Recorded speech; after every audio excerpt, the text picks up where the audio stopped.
барои равшан кардан ба мардум ҳақиқате, аз дилу ҷон бароварда мегӯямаш ҳикояте.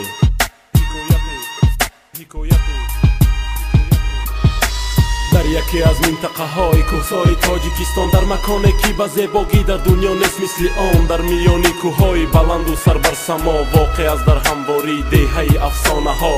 дар ин вилоят иҷро мешаванд орзуҳое ки гоҳ-гоҳ медароянд дар хобҳо. мардуми ин вилоят бо номусу бо тамкин, дуздиву фиребгарӣ нест дар ин сарзамин. вас бин бошад агар бори ягон пиразан, дастиёрӣ медиҳад ба ӯ писарбачаи ҳатман, бурда мерасонад борҳояшро то бар макон. баъди ин аз пайи кори неки дигар мешавад равон, ҳамон замон дар дигар хонадон. оҳангаре месохт сипор барои марди деҳқон, барои нарм кардани замину кишту кор.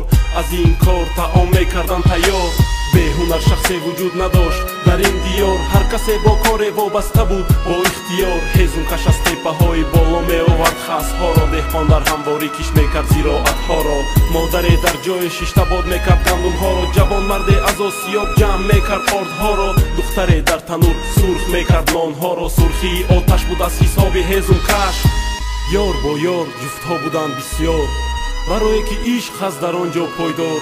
писарон дар ҳар қадам нишон медоданд далерӣ, духтарони ин макон мебошанд мисли парӣ. ба ин вилоят аз ҳар гуна шоҳигарӣ, шоҳзодагону амирон меомаданд хостгорӣ. бо худ намебарӣ мегуфтанд падарон, духтарони мо насиби писарони ин макон. модарон бо духтарон буданд мисли дугона, писарон дар роҳи ҳақ меистоданд мардона. ҳар як нафар буд бо кори худ овора, некии ҳар як нафар мезад аз дил фавора.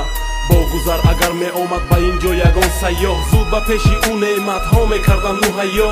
дар атрофаш аз меҳрубонӣ пур мекарданд фазо, барои роҳ ба ӯ ҳатман ҷамъ меоварданд ғизо. дар он ҷо набуд шоҳ набуд гадо, ҳама баробар буданд ҳарф мезаданд бо як садо. ҳурмати калонсолонро қадр мекарданд воло, бедуои пиронсолон коре намешуд иҷро. само буд кабуду медурахшид офтоб, насими нарму тоза маст мекард чун шароб. ҷомаи сабз пӯшида буд табиати он ҷо, оби ҷӯй дар равшании офтоб медод ҷило.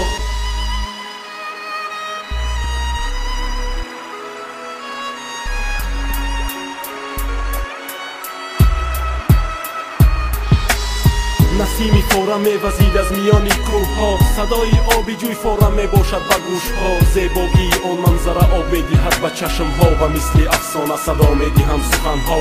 афсона аз китобҳо, ҳақиқати гузаштаҳо, гузаштаи бобоҳои падарҳо. мемонданд ба мо мерос аз насиҳатҳо, ҳикоятҳо мегузоштанд аз наслу то ба наслҳо. акнун ту шуниди аз ман ин афсонаро, мешавад рӯзе ки ту ҳам насиҳат мекунӣ писарро. ҳатман хотир расон кун ту ба вай ки эй писар бубар ин афсонаро то ба насли дигар. агар намебуд чунин деҳа як замоне, магар афсона мебуд гуфтаҳои як маконе. касе ки бовар надорад фикри ӯ ҳамин, вале ман медонам ки ҳаст чунин деҳа дар рӯи замин.